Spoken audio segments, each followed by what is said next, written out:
Yo, what's going on, guys? Today, I just wanted to make a quick video breaking down the Pearl of Knowledge. Now, I know you guys have already seen tons of videos on this artifact, but I just wanted to explain why this artifact is not actually a good choice when it comes to Zane. I think there's still some confusion about how this artifact works, and I'm going to break it down to you guys exactly right now.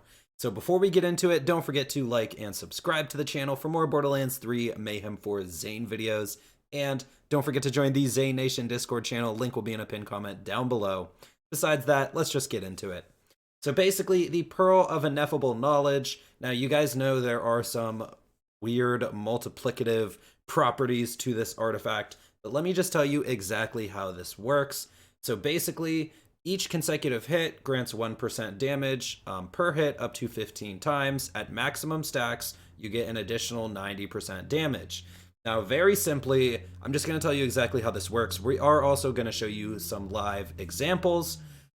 Basically, you stack this just like the consecutive hits anointment. Grenades can stack it, dot can stack it, everything can stack it. Once you get your 15 stacks, you get 90% bonus gun damage. That is a very important term I'm using, is gun damage.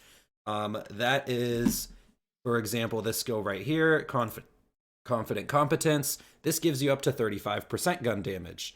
Or Violent Momentum, which actually gives us hundreds of percents of gun damage, depending how fast we're moving. Or Synchronicity, or Donnybrook.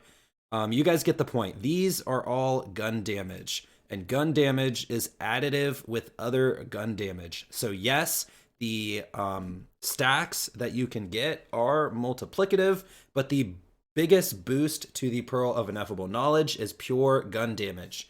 And one thing about Zane is all of his damaging skills are gun damage. So if you guys look at my skill tree here real quick, this is a pretty simple See and Dead build.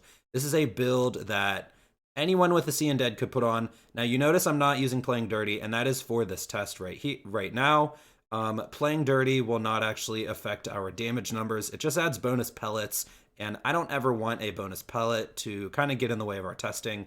But besides that, we have a straightforward build, a ton of points into Blue Tree, we've got Supersonic Man, and then we've got Confident Competence.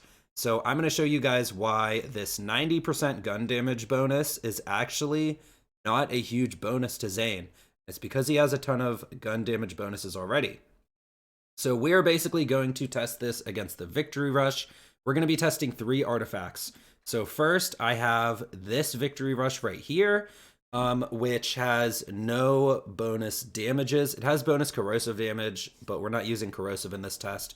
We are going to be testing this Fire Assault Rifle with an anointment that is not relevant to us, and I'm just going to show you guys some simple damage numbers. So basically, first, we are going to test the Pearl. Now, like I said, the Pearl can stack just like the consecutive hits anointment. So I have some recurring hex grenades, which also have no anointment. And this is going to get our stacks up for us. And then I'm going to show you guys the damage.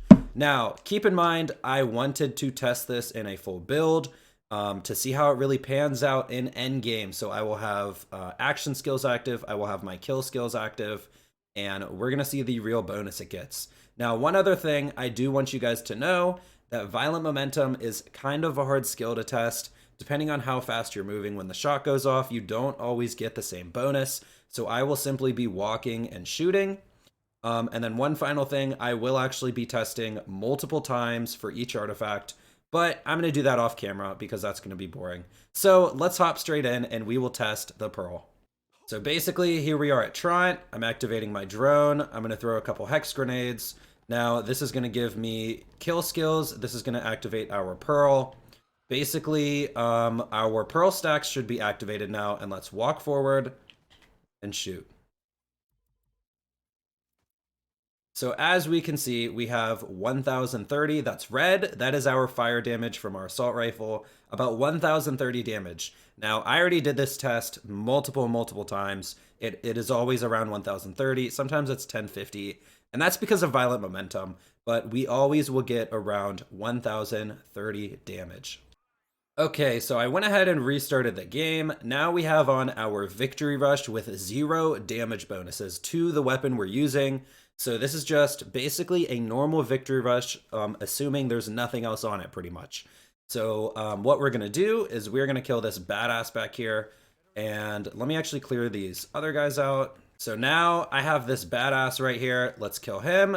That activated our victory rush. And now we're going to do the same thing. We're going to activate our drone.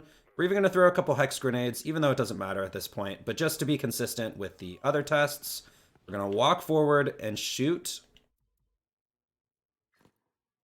And as you can see, about 915 damage. Once again, I have already done this test a dozen or so times, and it's always around 915.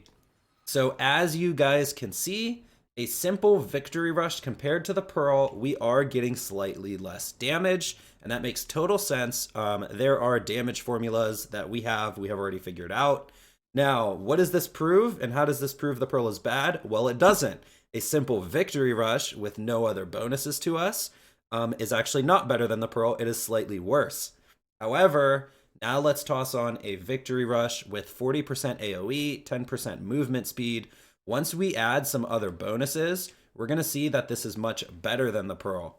And you guys should always be looking out for AoE on your artifacts. This is one of the highest damage bonuses you can actually get with Zane on an artifact. Now, of course, you have to be using AoE weapons, and that's why I chose this Polisher to test with, because this gets splash bonuses. So now, let's restart the game again, let's go kill that badass, and then let's go shoot Tron. So, we reset the game, now we have on our Victory Rush with AoE damage and movement speed.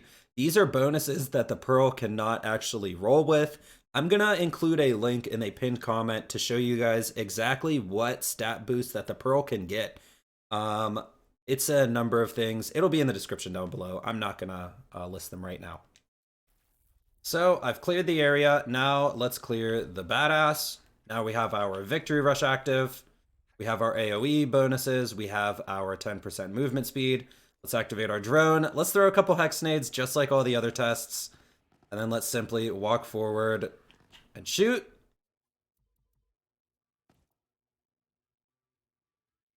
As you guys can see, all right, you can't really see it. We have 1356. So I have done this test multiple times once again. I've actually gotten up to 1400, I believe, before. This is a significantly higher damage bonus than the around 1030. Sometimes it was up to 1050 with the Pearl on, but this is significantly higher, as you can see. Now, this might not seem like much more damage, but the thing is, we are using a common fire assault rifle against a shielded Tron, and I believe he also resists fire naturally. This is going to be much higher when we are talking about like a fully fleshed out build. This is just a ton more damage. Now we can just walk and shoot again, just to show you guys. We don't even have our confident competence up all the way. 1350 once again. Since our shield is mostly depleted, we're not even getting the full bonus from confident competence. But that is just a quick test to show you guys. Now, the other thing I want to mention is we do have Vault Hunter formulas that I will also be linking down below for those of you who want to dive into the actual math. This stuff has already been figured out before I'm making this video, and that's why it's pretty easy to throw this together. But if you guys have questions about the actual math, and just ask in the comments down below. I know most of you probably don't care about the math, so that's why I just wanted to make a quick test to be able to show you guys, literally just show you. The Pearl basically is not great on Zane because the bulk of the Pearl's damage is gun damage. Zane's entire skill tree pretty much is made of gun damage. Violent Momentum, Synchronicity, Donnybrook, Confident Competence, all of that is gun damage. All of his speed skills add gun damage through Violent Momentum. And keep in mind, we are also just walking. If we were actually running and jumping, if we're actually sliding with the Snowdrift, then the Pearl adds even less. And that is because of diminishing returns. So yeah, the Victory Rush just adds an alternate type of damage, and it also adds gun damage because it adds movement speed to Violent Momentum. So that's pretty much it for the video. If you guys have any more questions or you need something clarified, like I said, just ask in the comments down below. One last thing I should point out real quick is we had Guardian rank off, and I turned off Mayhem. So just wanted to point that out at the end of the video in case someone did bring that up. All these tests were basically done fairly. Anyways, guys, that's going to be it for the video. Don't forget to like and subscribe for more Borderlands 3 videos. If you guys enjoyed this video, share it with your friends. Let them all know that they should stick to their victory rushes, especially if you have an icebreaker that adds even more damage that the Pearl cannot. So yeah, don't forget to like and subscribe. Come check me out at twitch.tv/thickfillet_. We should be streaming later on. I'm actually going to be trying to put together a Nova/Slam/Melee fun Zane build. But anyways, guys, that's it for me. I'll see you in the next one. I'm out.